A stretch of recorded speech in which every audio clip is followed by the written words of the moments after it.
Hey everyone, I hope this podcast and my blog and books have been helpful resources for you and will continue to be.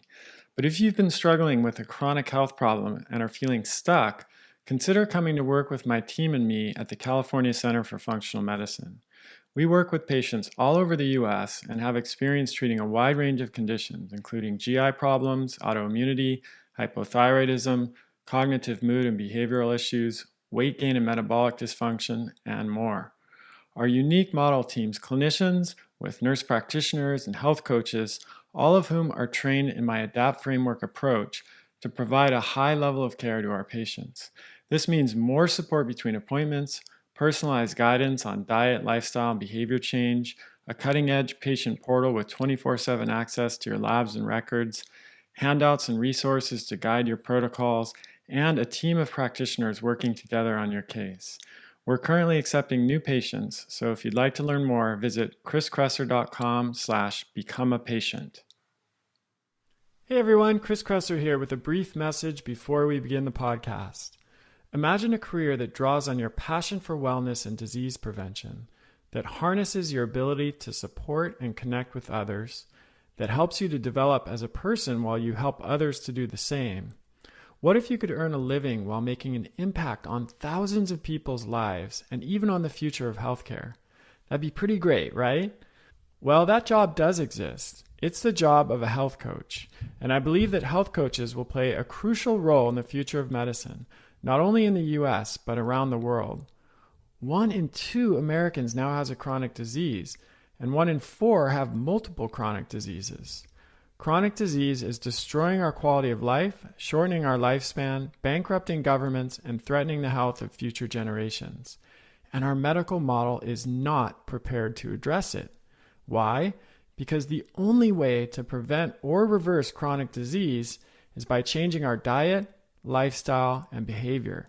And conventional medicine is simply not set up to do this.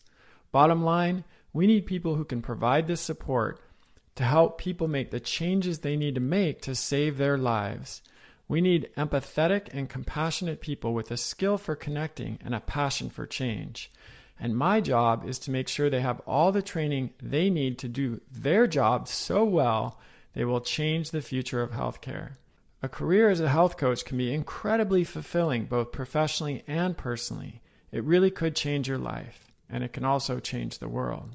That's why I'm excited to announce that we're launching the ADAPT Health Coach Training Program. It's a 12-month, 100% online certification that will prepare you for a successful career as a health coach. It includes training in core coaching skills, functional health, ancestral diet and lifestyle, and professional development. And it's unlike any other health coach training program currently available. To be notified when enrollment opens and to learn more about the program, visit kresser.co/success. That's KRESSER.co/success. Now on to the show. Hey everybody, Chris Kresser here. Welcome to another episode of Revolution Health Radio. This week, I'm really excited to welcome my good friend and colleague, Dr. Mark Hyman, as a guest. Dr. Hyman's a practicing family physician and internationally recognized leader, speaker, educator, and advocate in the field of functional medicine.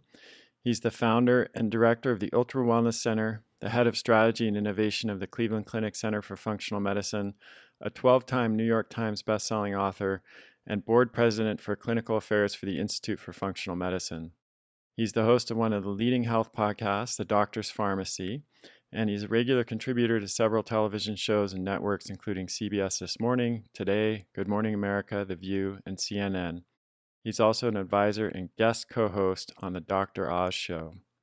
If you've been following functional medicine for any length of time, I'm sure you know about Dr. Mark Hyman. He is really one of the modern pioneers of this movement and perhaps more responsible for advancing functional medicine as a concept and as a practice than any other person in the world. Today, we're going to be talking about his new book, Food Fix, which I believe is one of the most important books that's been written in this century. That may seem a little hyperbolic, but I think you'll agree with me by the end of this podcast. Food Fix really focuses on the systemic problems in our food system and how they contribute to the chronic disease epidemic. And I've often said before that health is not just an individual endeavor. We really have to address the systemic problems that contribute to ill health, and that's really what Mark's new book, Food Fix, is about. So without further ado, let's dive in. Mark Hyman, my friend, it's such a pleasure to have you back on the show. Welcome.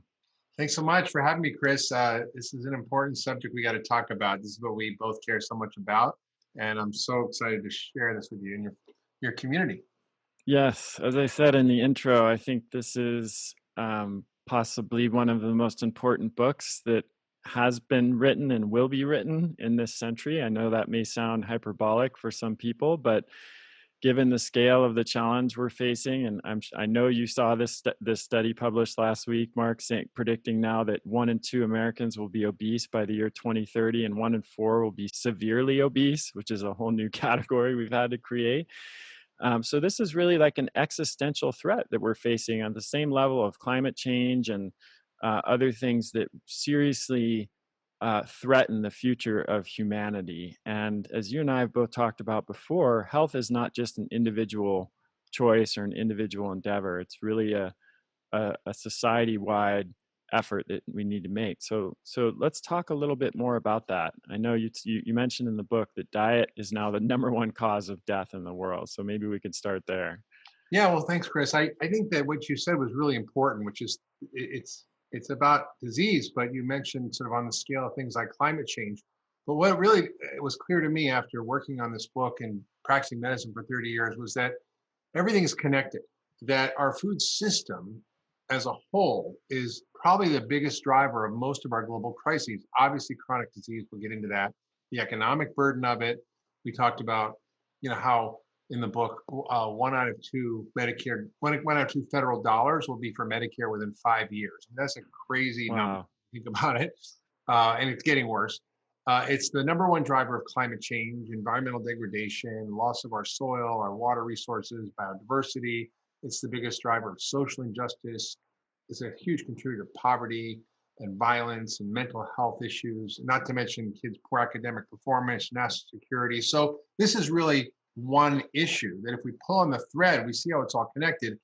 And the good news is by working on fixing the food system, we can solve all these problems. That's really critical point. I don't think many people really consider that when they're making choices about food, that it's not just a question of nutrition. I mean, we of course everyone's familiar with all the debates about which diet is best, low carb, low fat, plant-based, paleo, vegan, etc. But we often don't think of the fact that our food choices are also political, social, and economic and environmental acts. It's not just about what we eat from a nutritional perspective. Every time we put something into our mouth, we're essentially making a vote on all of these global issues that we're facing.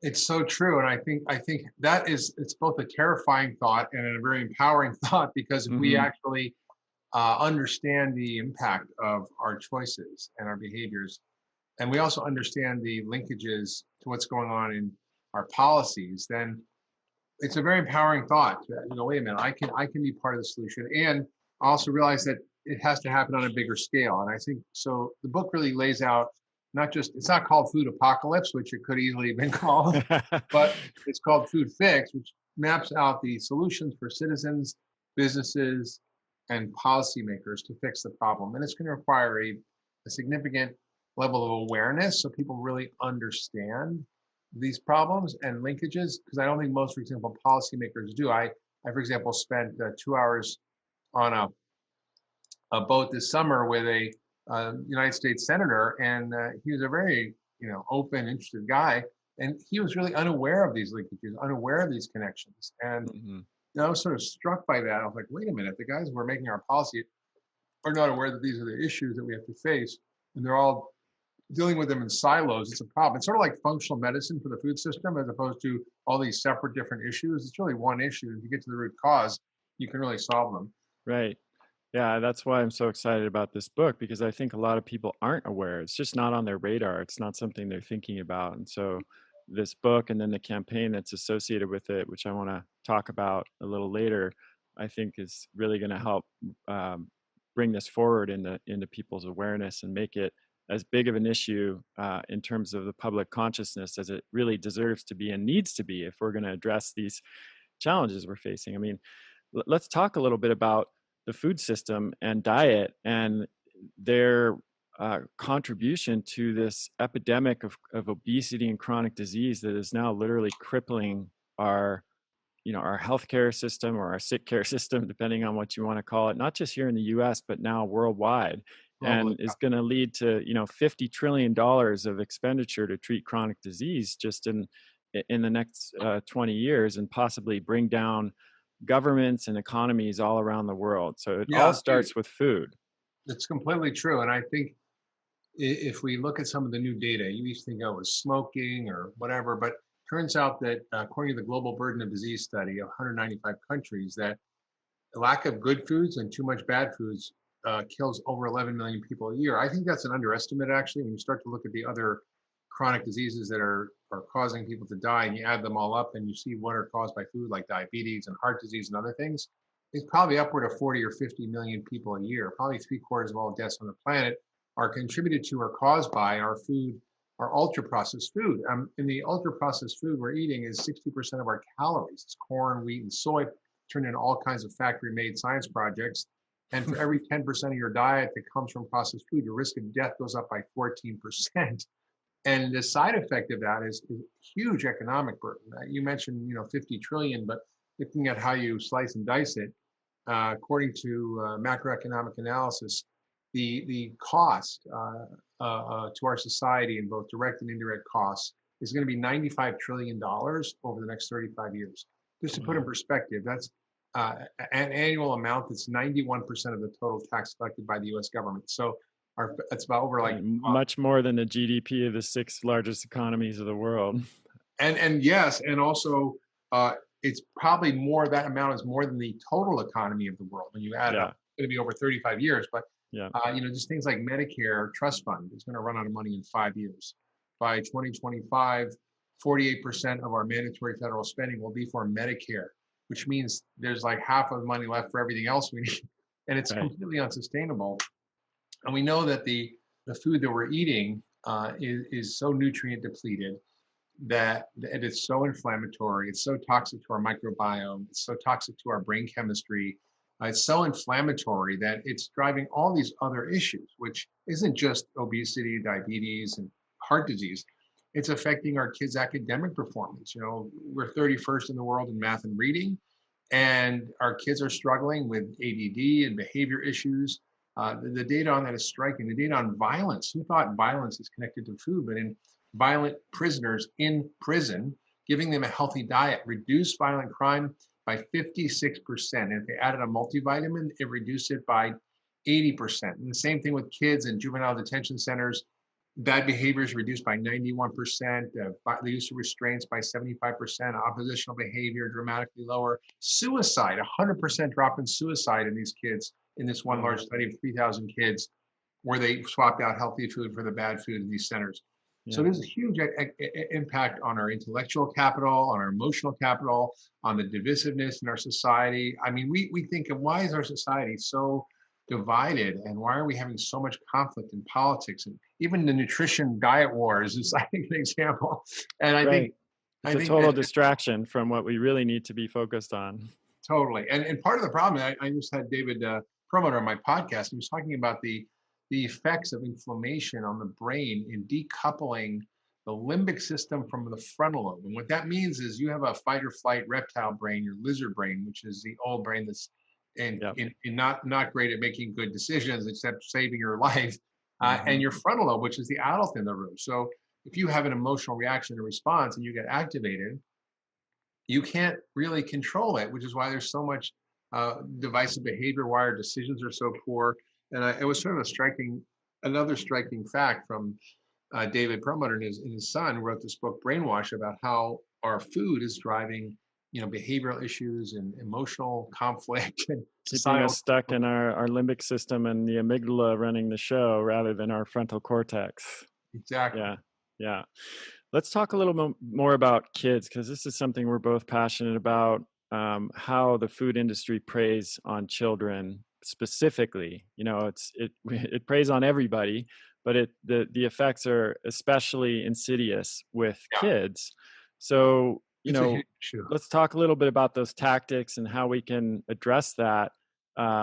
Starting with young kids in schools and cafeterias and the food that they're served. It's so huge. Obviously kids are sicker and fatter than ever. I mean, remember there was that one overweight kid in your class growing up. One kid was a behavioral issue. Now it's, 1 in 10 kids have ADD and 40% are overweight. And the obesity rates have tripled since the 1970s. And now 1 in 3 kids is overweight or obese. I mean, that's pretty striking. And 1 in 4 teenagers has type 2 diabetes or prediabetes, which is really crazy. Scary. I never saw that when I was So growing up. And you Yeah. see the fast food infiltrating the schools in dramatic ways. One school I saw, and this is like 50% of schools, they have fast food served in the cafeteria, like McDonald's Monday, Taco Bell Tuesday, Wendy's Wednesday, and these are what kids get to eat. And there's incredible abundance of these processed foods, and then marketing to these kids through schools, all the advertising that goes in from the soda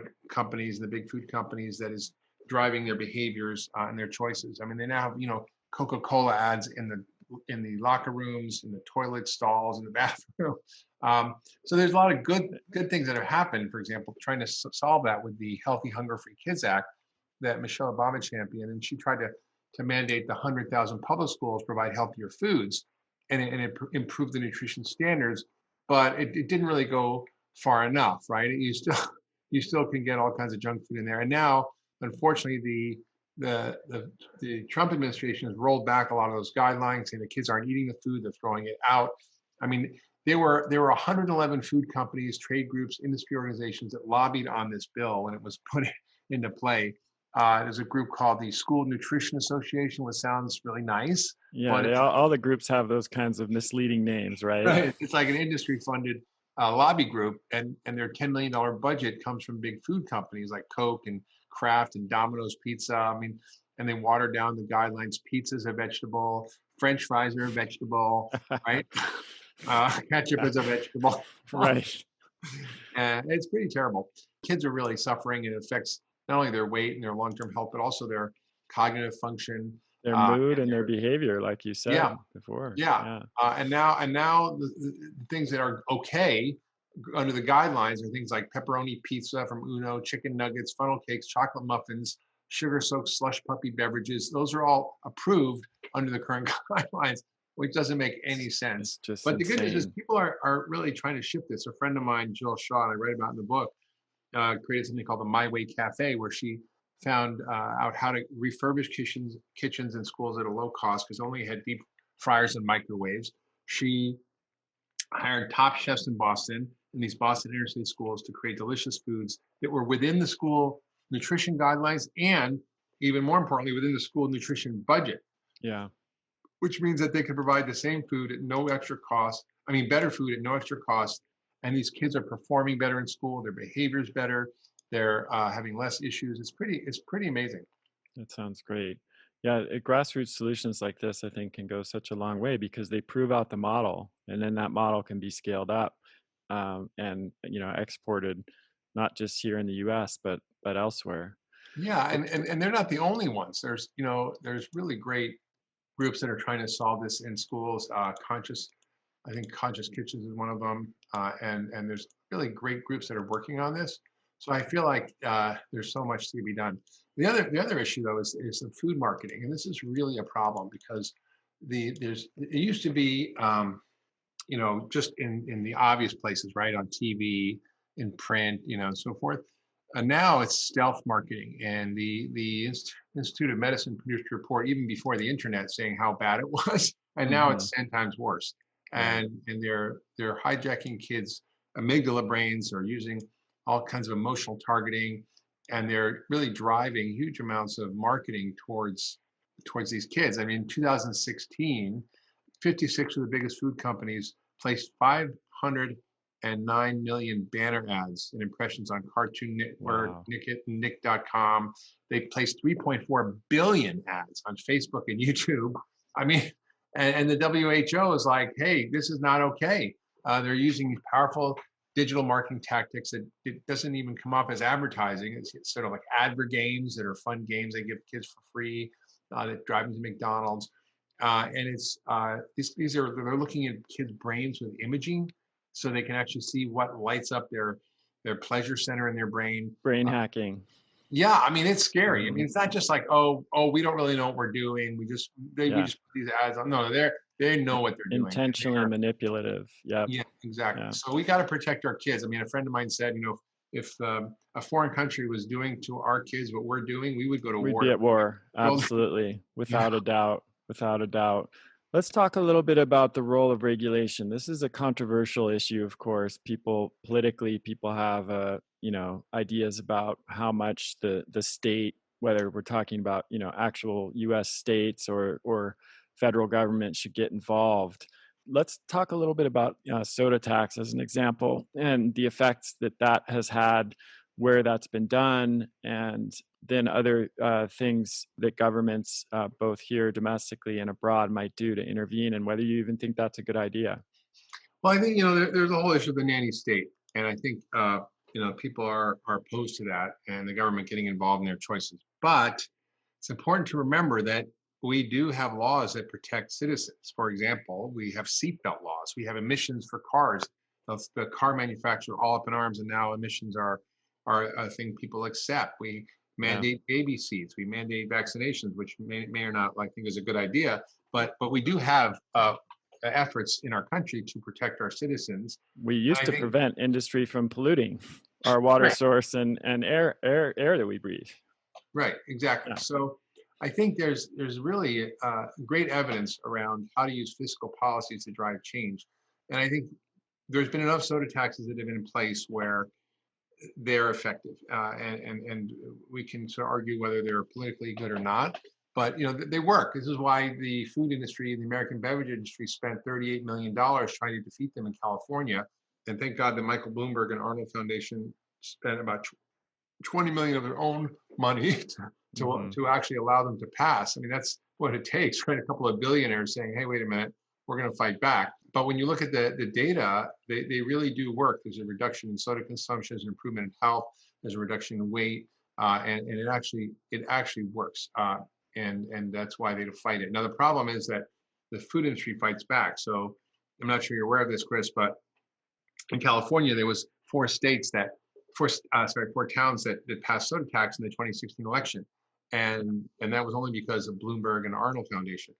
However, right after that, the food industry decided a new tactic, and this has nothing to do with soda or anything. They just created a ballot measure that would prohibit local governments from passing new taxes to pay for schools, fire department, police station, whatever, without a 2/3 majority, which would be very impossible and would cripple local governments in California.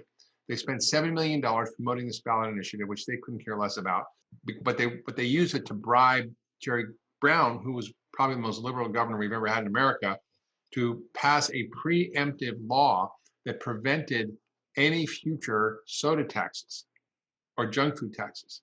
So it's like, and they did it at the last minute. They said, we'll pull the ballot measure, if you pass this. And they did it 5 days before the election. And it just went through without any kind of awareness until after. And they're doing this in state after state after state. So they're fighting back. They're using Big Tobacco's playbook. Yeah. So we see in places like Mexico where they've had taxes for a while, they work. Soft drink sales plunged while water consumption increased. We see the same thing in Philadelphia where we've seen similar taxes, and Berkeley. So there's been a lot of analysis of that. And according to PLOS Medicine, which is a research journal, that if over the course of a decade, this tax in Mexico would save 19,000 lives, prevent 200,000 new cases of diabetes, and lower Mexico's healthcare costs almost $1 billion. So it works. Wow. Yeah, I think the biggest, I'm with you on this, Mark, but I do have mixed feelings because the biggest risk with this, it's pretty clear. Everybody agrees that there should be a soda tax, but what about a saturated fat tax? What about, when the government starts making decisions, which was actually proposed. I don't know if it ever happened in Norway, But you can sometimes get, the idea of taxes based on consensus paradigm science, which, as we know, isn't always accurate and can change over time. So I think overall, I agree with that approach, but I am a little nervous about the direction that could go in. Yeah, it's true. I mean, in the book, I talk about how Chile put in sweeping reforms, which I think are being really looked at carefully and scientifically, but have had dramatic impact. And they did a whole sweeping set of things: an 18% soda tax. They put warning labels on the front of boxes. They got rid of cartoon characters like Tony the Tiger, but their warning boxes are saturated fat, salt, and sugar, which may not be the right approach, right? Because then the food company can dial up and down these ingredients, but it's still a step forward. But you're right, there is danger in it. But what they did also was eliminate any marketing to kids between like 6 a.m. and 10 p.m. on any place, Yeah. internet, TV, print, everywhere. And they found there was a fourfold reduction compared to the taxes of junk food and processed food by eliminating the advertising. So the marketing is a bigger factor and a bigger lever than taxes. The problem in this country is something called the First Amendment, Yeah. which is being used by these companies to actually argue that they have a right to do that. That's an impingement on free speech, and that they shouldn't be limited. And I think, I don't know if there's anything in the First Amendment that says we can't protect our children. I just don't know that. Right. Yeah. We're living in a much more complex environment now than when the Constitution was written. And I'm not arguing that those principles aren't still valid, but I think there's a lot of nuance now that that didn't necessarily exist at that point. Let's talk about the other side of this in terms of government programs. They can have great benefit, but they can also be problematic and contribute to the problem. And one example is the food stamp program. So let's talk a little bit about some of the issues that is causing. Yeah, for sure. Well, I think a lot of the problems we have today, I've come to really realize we're not the result of bad intentions, right? So our current agricultural system, our food stamp program, dietary guidelines, they were all coming from good intentions. And we decided we need to grow more food, grow more calories, grow more starchy calories, and all that's great. We need to feed people. And so the focus was on giving people adequate amount of calories, but not concerned about where those calories came from. And it turned out that most of the calories we produced through all the government supports were processed food calories that are essentially soy, wheat, and corn turned into all kinds of manner of industrial food products. And the food stamp program serves about 46 million Americans, 1 in 4 kids.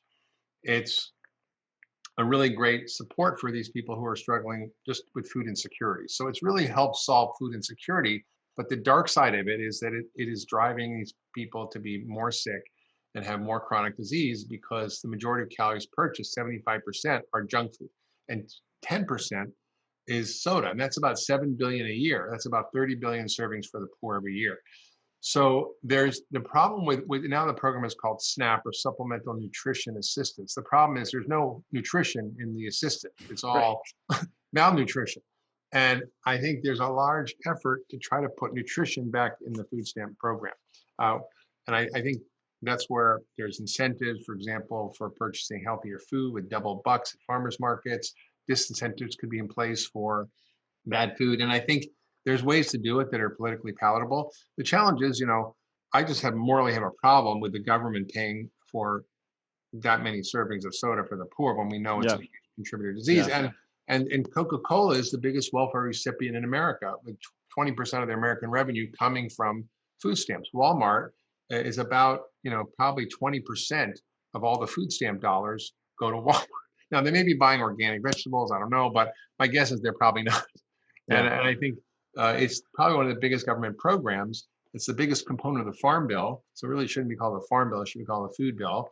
Yeah. And it's about 735 billion over 10 years. There's a huge fights on trying to improve the SNAP bill. And in the book, I detailed how a lot of the congressmen and senators are bought and paid for by the food industry, and are saying, well, it's all about exercise. It's not really about sugar or other foods. It's really about the Which is ridiculous and totally contrary to what the research says. I have a personal story about this. When I was uh, back in school and I was interning in a clinic with a lot, large underserved population, primarily Latino, and we had kids who were coming into the clinic. I mean, this was 15 years ago, and it was already a big problem with childhood obesity in that community. And many of the families were on food stamps, and the foods that they could buy. One of the foods that I would ask often what they were giving their kids, and often these kids were drinking like a liter of orange juice a day. And I would talk to the moms about it, and they would say, well, I was told this was healthy. Orange is a fruit, and fruit juice is healthy, it says right here. And they would show me the literature that they got about healthy food choices. So oftentimes people are trying to do the right thing, but they're not getting the right guidance or support in the choices that they're making. You're 100% right. I mean, I was part of that movie Fed Up, and I went down to this family in South Carolina, and they were, struggling to lose weight. The father couldn't get a new kidney unless he was able to actually lose 45 pounds. They were crying because they were trying to do the right thing and didn't really know how. And I went to their kitchen, and they were, having Cool Whip because it said zero trans fats on it. It was a healthy Right. topping. Or their salad dressings were full of refined soybean oil and high fructose corn syrup, and they thought that was a good dressing. And it was one thing after the other, and they were trying to do the right thing. They just didn't know. And I simply went through their kitchen, took everything out of their cupboards, showed them what the ingredients were, why they were a problem, and they got it. And I said, well, here's how you cook a simple meal from scratch using real ingredients, which they'd never done Right. and never learned how to Right. do. Yeah. And they were able to do it. I gave them a cookbook and a guide to eating well for less, and they were able to lose 200 pounds as a family over a year. The son ended up going on to lose 138 pounds and now is in medical school. And I wrote him a letter Amazing. for medical school. I mean, that just, it's not that hard. And they were living on food stamps and disability in one of the worst food deserts in America, and they were able to figure it out. And so if they can figure it out, like, I think it's possible for all of us. Let's shift gears a little bit and talk more about the food system itself. I mean, one of the biggest issues, of course, is we have this massively industrialized food system where processed and refined food comprise 60% of the calories that Americans consume. And one of the most common solutions that we often hear is that we should, further industrialize the food system.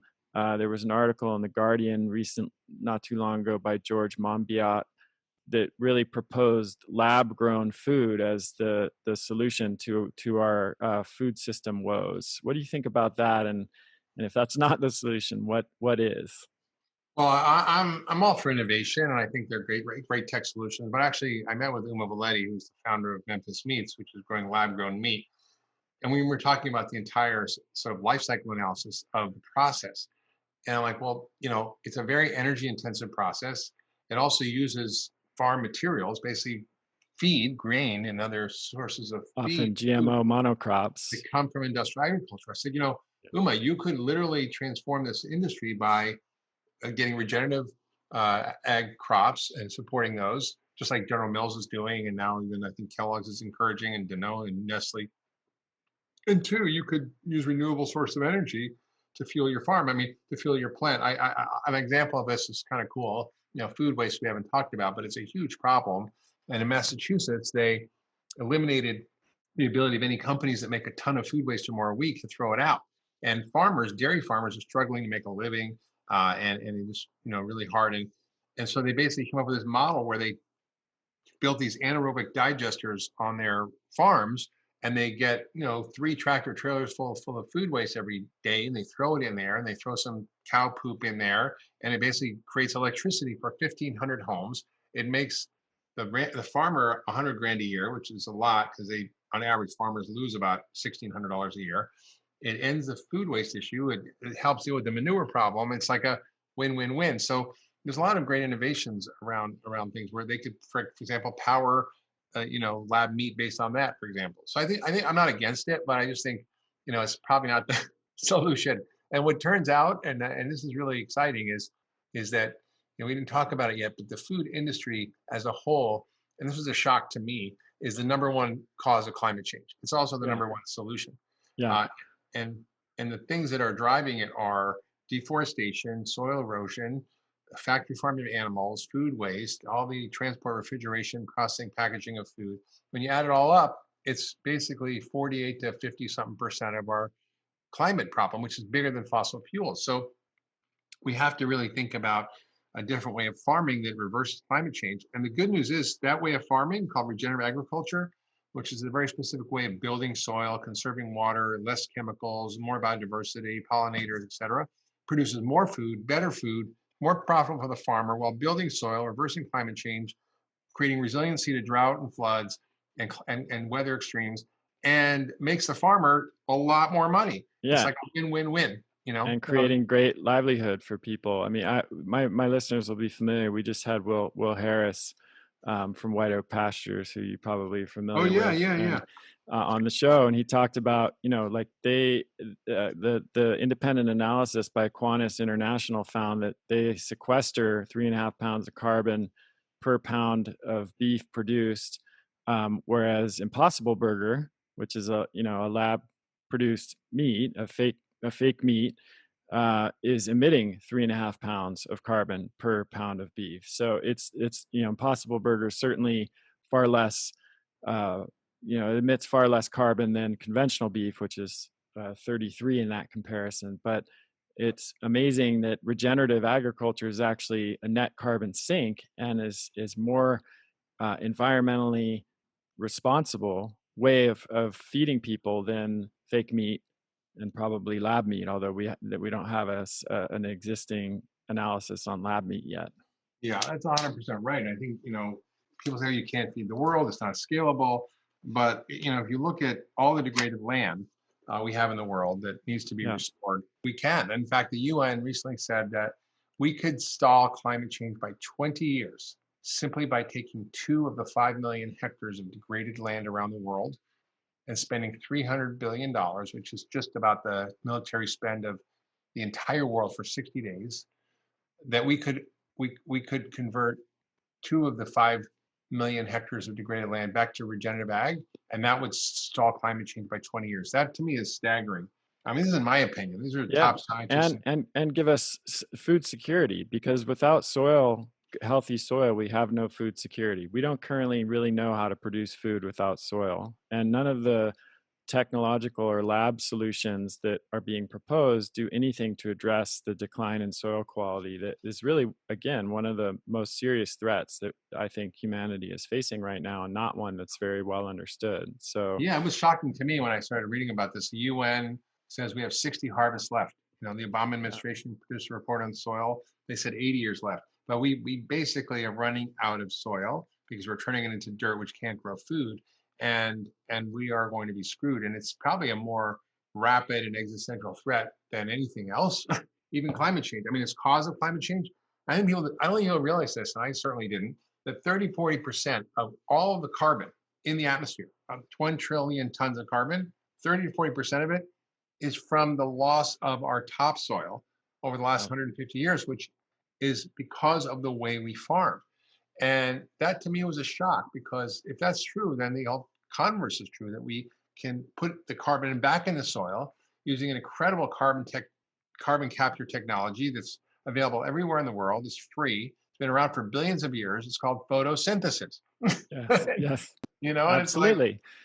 I mean, the solution is not to eliminate farming; it's to return farming to its roots, really, and practice a way of farming that, as you said, can restore soil quality and ecosystems and reduce the release of chemicals into the food system, which I want to come back to, and into the environment, and provide meaningful livelihood for people who are doing it. Yeah, it's really notable to me that in the same way that you're talking about fixing the food system, it doesn't just address our diet and nutrition quality. It addresses so many of these social, economic, and environmental problems. Let's talk a yeah. little bit about chemicals. So, because we haven't touched that much on that yet. So we've got chemicals in our crops and in our food system. We've got industrial agriculture massively, contributing to this. We've got genetically modified plants, pesticides, toxins leaching into the ground, contaminating aquifers, rivers, and streams. and tainting the food supply. What are the impacts on this? I know you did a ton of this. I know you did a lot of research on that. And how can we address this? And there's a lot of issues of obviously the health risks of things like pesticides. Farmers' risk of Parkinson's is 70% higher than the average population. We're seeing pesticides being linked to cancer, type 2 diabetes, neurodegenerative diseases, developmental disorders. Some studies show that in kids, 41 million IQ points have been lost to kids exposed to pesticides. These are real issues. And then, of course, got the glyphosate. This is the most abundant chemical that's used in agriculture. Essentially, it's herbicides that are used on so many different plants. And it was, it's been banned in many countries. Here we just said the EPA said it was safe to use, unfortunately.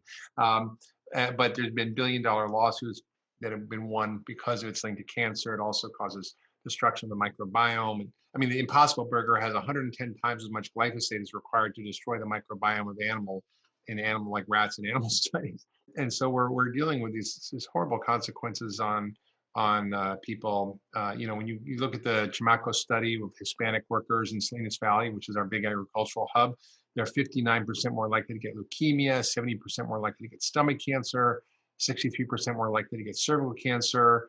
They have 40% more organophosphate pesticides in their urine, including pregnant and breastfeeding women. I mean, it's a mess. But I want to talk about fertilizer because this was, again, news for me as I began to research this. Fertilizer, how bad is that? It's just a little nitrogen. What's the big deal, But it turns out that the fertilizer is produced. It's a massive industry, and it's produced using a very energy intensive process. And the number one users of natural gas from fracking are the fertilizer companies. And the fracking wells produce 30 to 40% more methane than conventional oil wells, which is adding more to climate change. Then when you put it on the soil, it turns to nitrous oxide, which is 300 times more potent a greenhouse gas than carbon dioxide. And then it destroys the life of the soil. So the microbiology, which is required to extract nutrients, it's required to build carbon, all these wonderful things that the soil does, it sort of kills it, along with the herbicides and pesticides. And then the runoff of the fertilizer into our waterways, rivers, lakes, streams, and oceans cause these algal blooms, sucks all the oxygen out of the water, ends up causing massive dead zones. And for example, in the Gulf of Mexico, there's one the size of New Jersey, which kills 212,000 metric tons of fish. I mean, who's paying for that, right? And then there's 400 of these around the world, the size of Europe, which 500 million people depend on for food. So, how do we even start to think about that? And the good news with the regenerative agriculture, you don't need fertilizer. You have animals making the fertilizer. You have plants making the fertilizer, and you actually make money from your fertilizer instead of costing money. So I think we have to sort of come to terms with this chemical industrial agriculture from a number of points of view. One is the human health consequences, the environmental consequences, the effect of these pesticides on our pollinators. I mean, we've lost 75% of our pollinators. That's terrible. Without pollinators, just like without soil, we can't grow many of our crops. And so we can't keep going this way. And I feel like this is why it's such an imperative, why I wrote this book, why it's such a departure for me. I think it's really a different kind of book for me. It's a political book. It's about how do we take action to solve these problems. And I'm working with an incredible team to actually create a whole campaign around this. And one of them is, Republican strategists, and I'm a Democrat, and so I'm like pretty clear about some of my views in the book. But I was struck, why is this guy who's spent his whole life, working on certain types of policies, why would he take the time to come up and meet and be part of this initiative? And I said, why? He said, well, I read the book, and it just really made it clear to me that this is the central issue of our time, and we have to solve it. And I think this is one of the most important books of the last decade. And I just, I feel like I need to be part of this. And I was like, wow. And he's like volunteering his time, and it's pretty impressive. Good for him. I mean, it's so clear that this issue crosses political lines. I mean, maybe the proposed solutions might vary a little bit depending on one's politics. For example, the role of government regulation, things like soda taxes. But I think it's virtually impossible to disagree, whatever your political inclination is, that this is one of the biggest challenges we face, and it's urgent that we address it. So yeah, tell us a little more about the campaign and how that's going to complement the book. Well, I mean, I wrote the book because I felt like it was an imperative to tell the story. And that was the first step. But what was really exciting to me is a number of people reached out to me to want to do something bigger. And one of the guys was the guy who helped Bono launch his incredible One campaign that raised $87 billion for AIDS and poverty relief in Africa through Congress and a bipartisan way. And he really knows how to run stuff in Washington. And he's put together a whole team where we've got a policy group, a grassroots movement group, a business, C-suite group for partnerships. I mean, it's really, really exciting. And I think that there's such a deep understanding of these issues in this group. We've got incredible champions that are coming together to create this. We've got donors, we have celebrities, we have policymakers on board. So I feel like this is a really crucial moment where we can actually make this happen. And it's not, it's, whether current administration stays or not, I think there's ways of getting things done in Washington that are a little below the radar. And I think this is how we're going to work and be deliberate and strategic. And I'm so excited about doing this. It's called the Food Fix Campaign, and you can learn about it on our website, foodfixbook.com or foodfix.org, with the sites coming up probably next month or so. So I think it's really an exciting effort because I feel like I'm worried about my children and their children, and what does the future look like for all of us? And connecting the dots has been my life's work, and I began to think about connecting the dots, not just about food and health and functional medicine, but connecting the dots that affect all these issues and that are really an imperative for us to solve. Well, I'm so glad that you wrote this book, Mark. I know it is a bit of a departure for you, but I really feel like I agree 100% with what others have said. It's for sure one of the most important books of the decade, if not the century. I really believe that this is on the same scale as climate change and some of the other existential threats that we're facing, and threatens humanity in a similar way. So, and I firmly believe, as you know, and we've discussed, that we won't be able to address this just by supporting individuals to make better choices, because individuals are part of a system. They're part of this really complex web of influences that are often unconscious and very, very difficult to avoid entirely, because our kind of basic brain programming is working against us in that way. So I think change, I'm not, abdicating personal responsibility here. We all definitely have personal responsibility, but I think we really have to move beyond that. And I know that was kind of the key insight for you, recognizing this after doing what you've done for for 3 decades, that this goes beyond individual choice. Exactly. I mean, it's such a bigger thing, and we all can be part of it. And I think, we often feel discouraged and frustrated by the state of things, that we're in, we don't have the power to change things, but we do. I mean, just look at what happened last few weeks with glyphosate. Kellogg's, which, in their Cheerios, they were outed for having more glyphosate than vitamin A or vitamin D. They announced that they're going to phase out all glyphosate from their products by 2025, which is fantastic, which means it's going to change the supply chain. It's going to change how farming is done. General Mills, same thing. They committed to 1 million acres of regenerative ag. Nestle, Danone, all these big companies are really focused on this issue and are acting on it, because consumers, people like you listening, are making different choices, demanding different things, and asking for different products. And I see this happening. And I was very skeptical about any movement in the food industry, but it's possible. And there's other levers. There's people using financial levers, for example, investment levers, where this one guy, Jeremy Kohler, I talked about in the book, he essentially decided to gather 12 trillion in assets. He's a venture, a private equity guy, and he basically got $12 trillion in institutional assets, and told these companies to get together to get all the big fast food companies to get antibiotics out of their feed and their supply chain by a certain date. And if not, they were going to divest those companies. So, for example, if there's big investors in McDonald's, they're going to, sell all their shares. It's not going to be good. So they basically all agreed. They got 20 companies, the top 20 companies, to get antibiotics out of their feed. So there's a lot of hope in this space, and I think there's a lot of possibility, and I'm really excited about it. Absolutely, I am as well. So I think a lot of people listening will want to get involved and be a part of the solution. So where can they learn more about the book and pick up a copy? And if people want to get involved in this larger campaign, is there a way to do that yet? Yes, for sure. So foodfixbook.org. I'm sorry, foodfixbook.com. is the main website, and there'll be a link on there for the Food Fix campaign. That's probably the easiest way to get it. We're still launching it. The official launch date is going to be May 2020, but it's pretty exciting. We've got a 45-page strategy document. We've got incredible networks we put together of business leaders and scientists and policymakers, and it's just really pretty. It's pretty exciting. So I'm very, very happy that you have me on your podcast. I think it's really important to tell this story, and I think we're just in this moment in time where it's like, I think, the perfect moment for this all to sort of happen. Absolutely, Mark. And I just have so much gratitude and appreciation for you and having the courage and willingness to write this book and, get this message out there, because I really believe it's one of the most important of our time. So thank you. Thank you. Okay, everybody. Thanks for listening. Keep sending your questions in to chriskresser.com/podcast question, and we'll see you next time. That's the end of this episode of Revolution Health Radio. If you appreciate the show and want to help me create a healthier and happier world, please head over to iTunes and leave us a review. They really do make a difference. If you'd like to ask a question for me to answer on a future episode, you can do that at chriskresser.com/podcast question.